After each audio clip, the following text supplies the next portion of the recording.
mana rostdan terlaydigan payt 13, 14, 15 yoshlarda prям hidlanadi hamma qizlar. Ko'kcha atrofi, Samarqand darvoza tarafda es shaharliklar asosan bilasiz, qizligini yosh uzatishadi-da, bunaqa muammolar bilan juda bog'li olib kelishadi.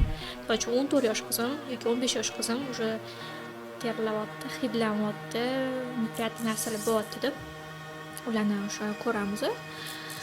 Balkim uni tegini bilish kerak-da oldin. Gormonal narushение bo'lishi mumkin. O'zi o'smir yoshda ko'p qizlarda bu holat kuzatiladi. Bir xilda lekin qaralmaydi-da, bu holat qolib ketadi. Keyin katta bo'lgandan keyin ketqish juda qiyin-da, oldini olish kerak uni. Gormonal narushenияdan bo'lishi mumkin.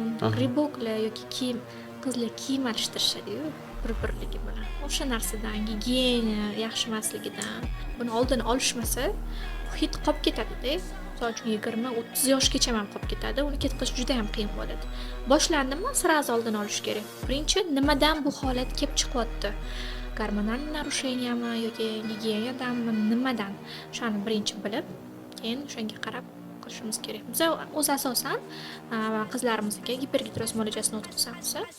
Terlatmaydi, terlashlarni oldini oladi va hidlantirmaydi. Hidlarni mutlaq yo'q qilib beradi.